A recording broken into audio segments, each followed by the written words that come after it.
देखिए, जहाँ तक माफ़ी का सवाल है, इस जन्म में तो मैं माफ़ी मांगूंगा नहीं, अगले जन्म में मुझे पता नहीं मेरा क्या होगा। और माफ़ी मांगने का कोई सवाल नहीं है, लोगों को सही बात सुनने की आदत डालनी चाहिए। उसको हम सबक सिखाएंगे और अच्छी तरह से सिखाएंगे। माफ़ी मांगना थुक के चटवाएंगे साले से, आप ये बात कर रहे हैं। उसी वहीं पर कुछ दूरी पर जो है महाराणा सांगा की जो समाधि है, उस समाधि पर माफ़ी मंगवाएंगे उससे हम। आगे पुलिस प्रशासन भी ने भी देखा कि सनी सिंह लड़ाई लड़ रहा है सबसे। सनी सिंह भागा नहीं और हमारा करणी सेना का कोई भी सदस्य भागा नहीं है, समझे। कभी आमना सामना होगा ना, तैयारियों के साथ आना युद्ध के मैदान में, तब हम तुम दिखाएंगे सनी सिंह क्या है, हमारी करणी सेना क्या है। हम तो निहत्थे गए थे, निहत्थों पे वार किया तुम लोगों ने, जो है पत्थरबाजी की है। अगर हम जिस दिन शस्त्र उठाएंगे ना, उस दिन ये तो भारतवर्ष में बंगाल और पाकिस्तान पे कब्जा करने का औकात रखता हूँ मैं, समझे। ये क्या है, 20 दिन में सही हो जाएगा मेरा, और 20 दिन बाद फिर मैं निकलूंगा उसी तरीके से। जो देश का विरोधी है, जो राष्ट्र का विरोधी है, वो हमारा विरोधी है, वो करणी सेना का विरोधी है। और उसका विरोध मैं अंत तक करूँगा और ऐसा ही युद्ध लड़ूंगा। और घर पे चढ़ाई करके युद्ध लड़ा जाएगा। ये थी कि हम थोड़ा जल्दबाजी किए और उन लोगों ने पूरी तैयारी से थे। उन लोगों ने पत्थरबाजी स्टार्ट की। पत्थरबाजी में हमारे लोगों को चोट लगी, पुलिस वालों को भी चोट लगी उन्हीं के पत्थर द्वारा। बाद में पुलिस थोड़ा गुमराह हो गई, पुलिस को समझ में नहीं आया पत्थर कहाँ से चल रहा है। उन लोगों ने लाठी चार्ज कर दिया। उसी में गुमराह के चक्कर में हमारे लोगों को चोटें आई, हमको भी थोड़ी चोटें। सांसद रामजी लाल सुमन समाजवादी पार्टी से सांसद हैं और उन्होंने अभी एक न्यूज़ एजेंसी को अपने बयान में कहा है कि वो इस जन्म में माफ़ी नहीं मांगेंगे। देखिए, जहाँ तक माफ़ी का सवाल है, इस जन्म में तो मैं माफ़ी मांगूंगा नहीं, अगले जन्म में मुझे पता नहीं मेरा क्या होगा। और माफ़ी मांगने का कोई सवाल नहीं है, लोगों को सही बात सुनने की आदत डालनी चाहिए। वो इस जन्म में ही माफ़ी मांगेंगे। अभी तो ये शुरुआत है। अभी इस जन्म में देखिए, कहने को कुछ भी कह सकता है वो, ठीक है। और उसके साथ जो होगा ना, वो इतिहास के पन्ने में दर्ज होगा। ये जो चोटें लगी हैं हमको ना, ये हमारे जो साथी हैं, उसमें ये नहीं केवल क्षत्रिय समाज ही आक्रोशित है, हमारे साथ सर्व समाज है। और देखिएगा, सर्व समाज मिलकर उससे माफ़ी मंगवाएगा। इस पूरे देश का जो हमारा देशभक्त नागरिक है ना, जो राष्ट्रवादी नागरिक है, उसको कोई गुमराह नहीं कर सकता है। ना उसको अखिलेश यादव गुमराह कर सकते हैं, ना उसको कोई राजनीतिक पार्टी गुमराह कर सकती है। जो देशभक्त है वो देशभक्त है। अखिलेश यादव गुमराह कर रहे हैं। अखिलेश यादव बिल्कुल गुमराह कर रहे हैं। अखिलेश यादव उसको जो है क्षत्रिय वर्सेस दलित का एंगल दे रहे हैं। अभी तक वो सांसद था सभा का, जब उसके घर पर हमने चढ़ाई कर दी तो दलित हो गया वो। हमारे साथ दलित नहीं है क्या? हमने दलितों को चुनाव नहीं लड़ा है। हम क्या दलित हमारे साथ पास नहीं आते, उनकी मदद नहीं की जाती है? हज़ारों संख्या में हमारे दलित साथी ऐसे हैं जिनके लिए हमने मदद की है, जो हमारे साथ स्टैंड रहते हैं। और करणी सेना, मैं जब भी स्टेज पर जाता हूँ, आज 15 साल हो गए हमें इस संगठन को इस उत्तर प्रदेश में ले आए। एक सिंगल वीडियो कोई दिखा दे कि हमने किसी भी जाति या किसी धर्म को अपमानित किया स्टेज से। एक सिंगल वीडियो अगर दिखा देता है तो मैं पूरा उत्तर प्रदेश संगठन खत्म कर दूंगा। लेकिन मैं 50 ऐसे वीडियो दिखा सकता हूँ जिसमें राजनीतिक पार्टियाँ, इनके नेता स्टेज पर बैठते हैं, खड़े होते हैं, तो संसद से लेकर के वहाँ तक केवल जातियों को लड़ाने का काम करते हैं। केवल ठाकुर वर्सेस ब्राह्मण हो जाए, ठाकुर वर्सेस दलित हो जाए, ठाकुर वर्सेस मुस्लिम हो जाए, केवल उनका यही काम है, लड़ा करके राजनीति करते हैं ये। और इस चीज़ को जब तक हमारे भारत का नागरिक नहीं समझेगा, हमारे भारत का सर्वसमान नहीं समझेगा, वो इसका फ़ायदा उठाते रहेंगे। आपके चैनल के माध्यम से मैं केवल यही कहूँगा कि हमारे दलित समाज हो, चाहे यादव समाज हो, चाहे मुस्लिम समाज हो, ये सब हमारे हिंदुस्तान के भाई हैं। जो देश का विरोधी है वो मेरा विरोधी है, जो देश का विरोधी है और करणी सेना का विरोधी है, जो राष्ट्र का विरोधी है वो हमारा विरोधी है।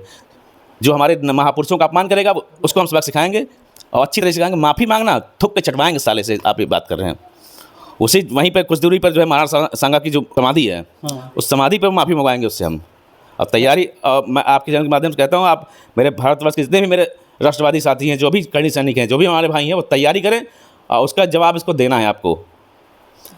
अखिलेश यादव ने अपने फेसबुक पोस्ट के माध्यम से कहा है कि लाइव के माध्यम से बीरू सिंह जी जो है लाइव थे, उसमें कह रहे हैं कि ना हमने पुलिस को कोई नुकसान किया, ना पुलिस ने हमारा कोई नुकसान किया। वो छोटी सी क्लिप जो है वो अखिलेश यादव वायरल कर रहे हैं और उस पर काफ़ी लोगों का उनको समर्थन मिलता हुआ दिख रहा है कि उनका ऐसा कहना है कि करणी सेना और पुलिस प्रशासन मिला हुआ था, नहीं तो इतनी बड़ी जो है वहाँ पे भगदड़ और इतना बड़ा जो माहौल नहीं खराब हुआ। प्रशासन का धन्यवाद, प्रशासन ने प्रोटेस्ट किया, ना हमने प्रशासन से कुछ कहा, ना उन्होंने हमें कुछ कहा।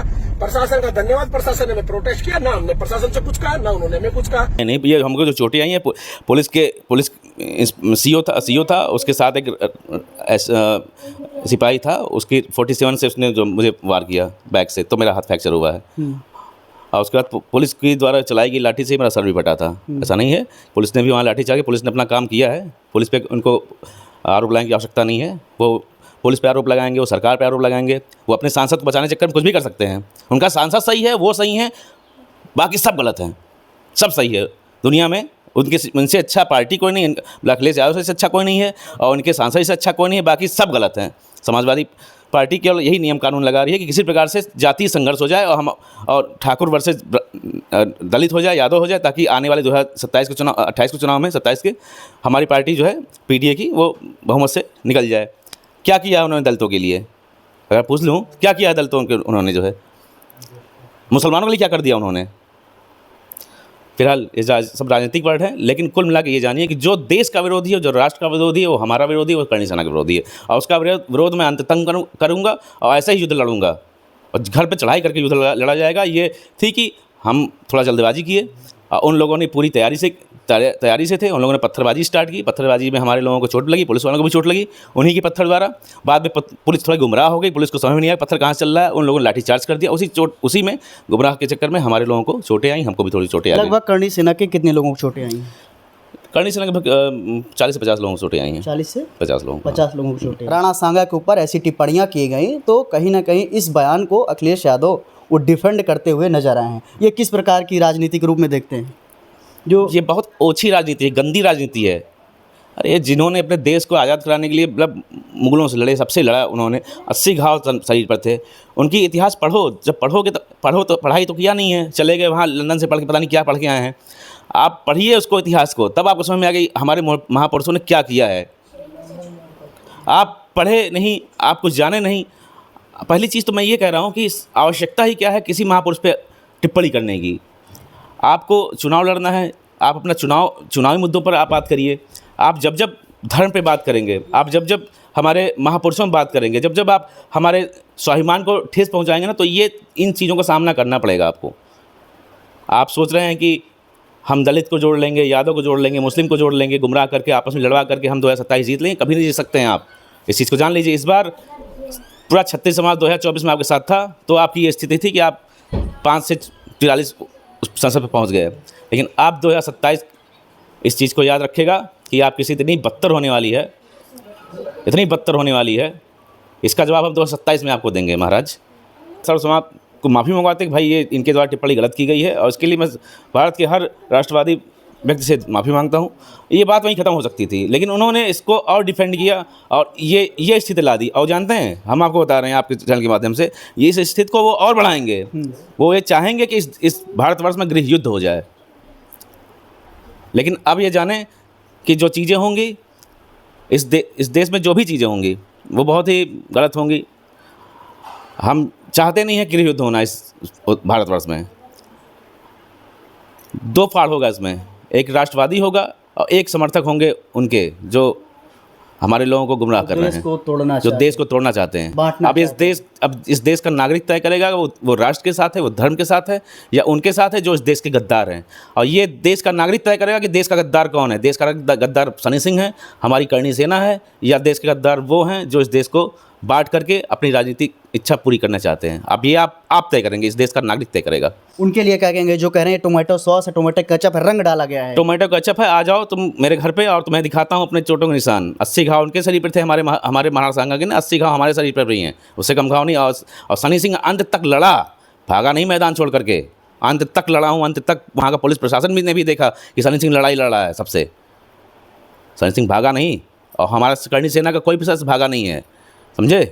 कभी आमना सामना होगा ना, तैयारियों के साथ आना युद्ध के मैदान में, तब हम तुम दिखाएंगे सनी सिंह क्या है, हमारी करणी सेना क्या है। हम तो निहत्थे गए थे, निहत्थों पे वार किया तुम लोगों ने, जो है पत्थरबाजी की है। अगर हम जिस दिन शस्त्र उठाएंगे ना, उस दिन ये तो भारतवर्ष में बंगाल और पाकिस्तान पे कब्जा करने का औकात रखता हूँ मैं, समझे। ये क्या है, 20 दिन में सही हो जाएगा मेरा, और 20 दिन बाद फिर मैं निकलूँगा उसी तरीके से। और मृत्यु आने तक धर्म के पक्ष में जो भी धर्म के खिलाफ बोलेगा, जो भी हमारे देश, हमारे राष्ट्र, हमारे महापुरुषों के खिलाफ बोलेगा, मैं इसी तरह की लड़ाई लड़ूंगा। और इस बार जब भी जाऊंगा तैयारी के साथ जाऊंगा और मुंहतोड़ जवाब दूंगा। जय भवानी। सांसद ने गलत बयानबाजी की, राणा सांगा को लेकर के गलत टिप्पणियां की, लेकिन इसका जो है संवैधानिक तरीके से विरोध किया जा सकता था, कानून का सहारा लिया जा सकता था, उस पर करणी सेना ने एक्शन क्यों नहीं लिया? संवैधानिक तरीके से जब होता, ये बयान दिए है कितने दिन हुआ बताइए? अराउंड एक मंथ के आसपास। इस बयान को दिए हुए लगभग 3 हफ्ते होने वाले हैं, 2 से 3 हफ्ते, ठीक है। क्या भारत की सरकार, हमारे जो उत्तर प्रदेश सरकार, क्या उसको इस पर कुछ एक्शन नहीं लेना चाहिए था? सारा दारोमदार, सारे धर्म की लड़ाई की करणी से लड़ाई लड़ेगी। पहला तो हम तो समय देते हैं ना, युद्ध तो अंतिम विकल्प होता है, हमने तो अंतिम विकल्प चुना। जब हमने देखा कि इस पे पार्टियां केवल अपनी राजनीति कर रही हैं, कोई इस पे सही एक्शन नहीं ले रहा है। भाई संविधान किस लिए है? कैसी आज़ादी है कि आप हमको आएँ, हमारे महापुरुषों को गाली दें, हमको गाली दें और उसके बाद जो है माफ़ीनामा रख करके सब खत्म कर दें? यही संविधान है। हमारा सम्मान स्वाभिमान कुछ नहीं है। और क्या हमारे सभी पार्टियों के वहाँ पे सांसद और स्पीकर वहाँ पे हैं?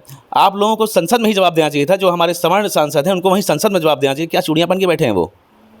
उनके मुंह में कुछ नहीं है। वो नहीं बता सकते थे कि हमारे महाराणा प्रताप ने क्या किया, हमारे शिवाजी महाराज ने क्या किया, हमारे बप्पा रावल ने क्या किया, उन्होंने क्या किया। रावलपिंडी जो है बप्पा रावल द्वारा बनाई गई थी, वहाँ तक हमारा भारतवर्ष था।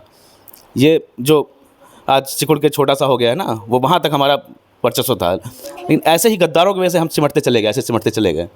और यही इन्हीं गद्दारों की वजह से हमारी चीज़ें और समाप्त हो जाएंगी। अगर हम आज शांत रहे, चुप रहे ना, तो स्थितियाँ और बदतर होंगी। इसलिए हमें ऐसे गद्दारों को खुलकर जवाब देना है, सड़क से लेकर के संसद तक जवाब देना है। और करणी सेना हमेशा अंतिम विकल्प के रूप में काम करती है। जब कोई साथ नहीं देता, जब कोई लगता है कि न्याय नहीं होगा, तो हम अंतिम विकल्प के रूप में काम करते हैं। और ये भी इस बार भी कोई ऐसा नहीं था कि हम कोई वहाँ उपद्रव मचाने गए थे, किसी कुछ करने गए थे। हम अपने तरीके से गए थे, जो हमारा एक तरीका है। उसके बाद अब जब वहाँ पत्थरबाजी हुई, तो अब हम जो अगला रुख अपनाएंगे। अगर अभी भी हम उत्तर प्रदेश सरकार से कहना चाहते हैं, अभी भी अगर आपने कोई सही इसके खिलाफ एक्शन नहीं लिया, इस सांसद के खिलाफ, तो अब आगे जो फैसला होगा ना, वो ऐसी रणनीति होगी कि आप फिर पूरा उत्तर प्रदेश की पुलिस सामने कर लीजिए हमारे। और पूरी जो हमारे राष्ट्र विरोधी जो हमारे लोग, जो अखिलेश यादव जी के लोग हैं, जो जिनको लगता है कि बप्पा रावल या फिर जो हमारे महाराणा प्रताप हैं, उन लोग का कोई इस देश में वो नहीं था, उनका सम्मान नहीं उनके घर में, वो लोग भी आए, कोई दिक्कत नहीं। हम फिर युद्ध ऐसे ही युद्ध लड़ेंगे कि फिर या तो हम ही राष्ट्रवादी व्यक्ति ही रहेगा, या तो फिर गद्दार ही रहेगा। हाँ, अब जो भी होगा, अब ये युद्ध यहाँ समाप्त होने वाला नहीं है कि ठीक है, हुआ जो भी हुआ उसके बाद समाप्त नहीं। ये तो शुरुआत है, प्रारंभ है। और अंत जो होगा ना, वो बहुत ही भयावह होगा। इसलिए मैं पहले चेता दे रहा हूँ कि भाई इस पर माफ़ी मांग लें, और माफ़ी मांगने के बाद इस मुद्दे को यहीं समाप्त कर दें। आप लोग माफ़ी नहीं मांगेंगे तब तक ये युद्ध हमारा जारी रहेगा। और उत्तर प्रदेश सरकार से ये है कि इस पर सख्त एक्शन ले, सख्त कार्रवाई करें। तो सपा सांसद मांगने को माफ़ी तैयार कहाँ है? वो तो कहने इस जन्म में मांगेंगे ही नहीं। मांगेंगे, अब संवैधानिक रूप से नहीं मांगेंगे तो असंवैधानिक रूप से हम मनवाएंगे।